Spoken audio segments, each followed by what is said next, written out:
everyone, my name is Elsie. I am one of this year's BAFTA Young Presenter winners, and I'm going to be chatting to the lovely Edith Bowman. For Spark, a mental health project run by and for young people, we're going to be chatting about the importance of chatting. Cymrahahu, Edith. Now, Elsie, I don't speak Gaelic, which I am very regretful for, so can you translate that for me? It means, how are you? I'm very well, thank you very much. How are you? I'm very good. Good. Sadly, I don't know how to answer that question, Clara. Maybe we should both work on that for the next time we meet then. Maybe. Yeah. My mum says it sure is good to talk. She's Irish. Do you think it's good to talk about your feelings? Definitely. I think my mum's got a phrase too, and her phrase is, it's better out than in. And I think that's very, very true. I think it's really important to express how you're feeling, whether that's good or bad. I think it's very good to share things with people. Yeah, I think that's very important as well. She also says there isn't anything you can't fix over a wee brew and a bit of shortbread, but I prefer to walk and talk. What kind of talk are you? Oh, I like going for a walk. I like going for a walk with my dog, River, and talking with my friend Gemma, actually. She's got a dog called Piglet, and we go for walks and talk about everything. And once I've done that, I almost feel like I can set the world straight. So you're a walk and talk? I'm a walk and talker, yeah. I could sense it. I could just sense it. I'm really lucky because I have lots of people to talk to. At school, I have a group called Seasons for Growth, and my teacher, Miss McCabe, she's a huge fan, by the way. Oh, wow. Please say hi for me. Of course I will. And then at home, I've got my mum, and then I've also got my dog, Anna. Do you have someone special to talk to? I do, and I have different people for different things, like you know, having different groups that you might feel like you have someone specific that you can talk about certain things. So, and it's always great to have a great teacher that you feel like that you've got a great connection with, that you can talk to about anything, because I had one of those. Mrs. Nee at primary school was my favourite teacher that I felt I could go to and speak to about anything.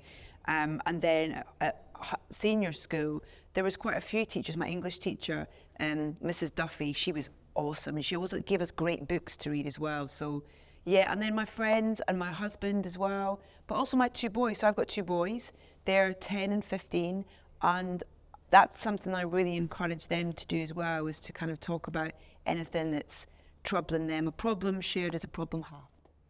If you notice that someone's upset, how would you open a conversation with them? I think you've got to be careful, because you don't want to force someone to talk. You've got to make them feel like they're starting the conversation.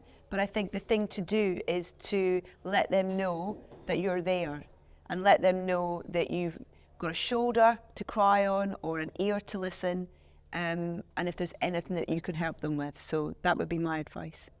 Well, I would walk up to them and try to make them laugh. If that doesn't work, I'd ask if they want a hug. Well, have you actually got any advice for young people who are finding it hard to talk about their feelings? My advice would be to just remember that you aren't alone.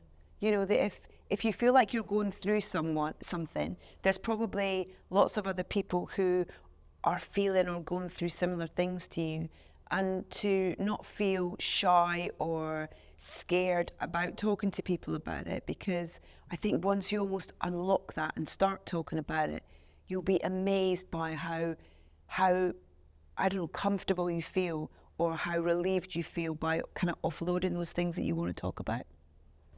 Those are some amazing tips. Oh, thank you. Is there anyone famous that you haven't met yet who you would love to have a blather with over an iron brew and a tonics tea cake? Oh, Elsie, how long have you got? I've got a list the length of my leg of people that I haven't met that I would love to talk to.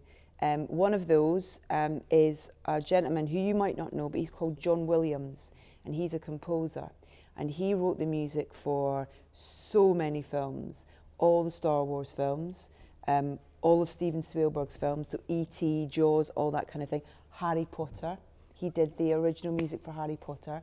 So he is the person that's top of my list that I'm not sure he'd be a fan of Iron Brew, but I'd definitely take one along. I think he'd love the shortbread though, but he's top of my list to have a wee chat with.